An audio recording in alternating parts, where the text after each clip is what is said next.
In this imagined tableau, King Charles rises from an oak-carved chair in the black hours and signs an edict that ripples faster than any court circular. The drama is centered not on policy but on personality.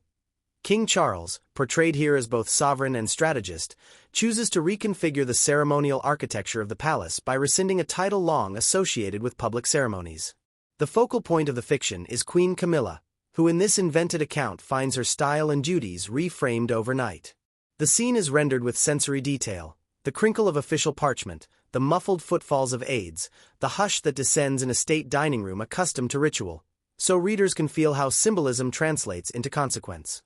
This imagined pivot by King Charles is less about punitive spectacle than about the tough calculus of modern monarchy.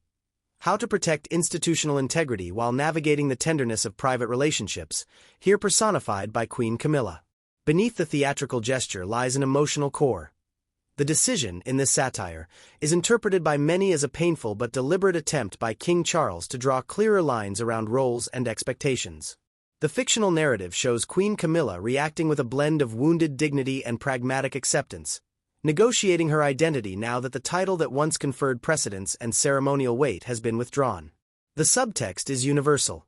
Institutions must sometimes make hard choices that touch the most intimate corners of family life. In the invented correspondence that follows the edict, palace spokespeople, both loyal to King Charles and sympathetic to Queen Camilla, compose statements that read like acts of reconciliation, even as tabloids amplify every syllable into moral verdicts. The effect is to turn private agency into public theater, and in that conversion the satire exposes our collective appetite for symbolic drama. To frame why a fictional King Charles might take such a step, the satire examines the scaffolding of ceremonial law and historical precedent. Titles and styles are not mere ornaments. They are instruments of governance with legal and constitutional resonance. In the imagined council rooms, constitutional advisors present King Charles with precedent-based arguments. Some titles are entwined with state duties and thus subject to stewardship, while others may be honorary but nevertheless shape public perception. The invented advisors suggest that clarifying the role of Queen Camilla is a governance act rather than a personal rebuke, thereby reframing a headline-grabbing moment as an institutional housekeeping task. This fictional approach mirrors real-world debates about the balance between monarchy as family and monarchy as state, showing how King Charles, in the satire, opts for the language of continuity and clarity over ambiguity. At the same time, the satire notes how evolving public expectations influence decisions that once would have remained interior to palatial walls. Cultural institutions increasingly adhere to standards of transparency and stewardship, trends reflected in UNESCO discourse on heritage governance and in the public sector's adoption of accountability frameworks.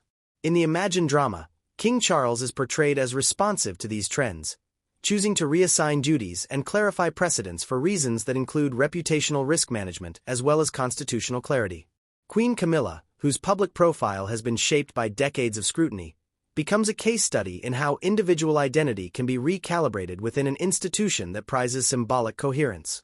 This fictional act, then, functions as a parable. Symbols matter, and those who steward them, like King Charles in the satire, must act when symbolism threatens institutional viability.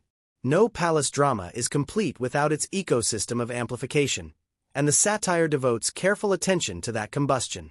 A single off-the-record briefing in this invented account sends ripples across mainstream outlets and social platforms, where pundits and meme-makers quickly translate the decision of King Charles into moral narratives.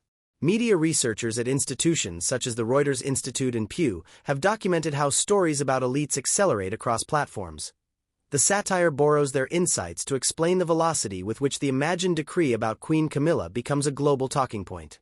Photographs, some staged to look accidental, others snapped by long-lens cameras, become visual shorthand for complex constitutional arguments, while opinion writers turn the episode into moral parables about loyalty, duty, and modern leadership.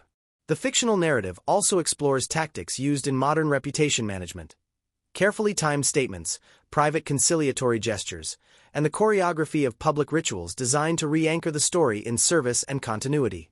King Charles, in this satirical portrayal, balances a firm institutional line with overtures intended to protect Queen Camilla's dignity, arranging public engagements that reframe her role as service-oriented rather than ceremonial.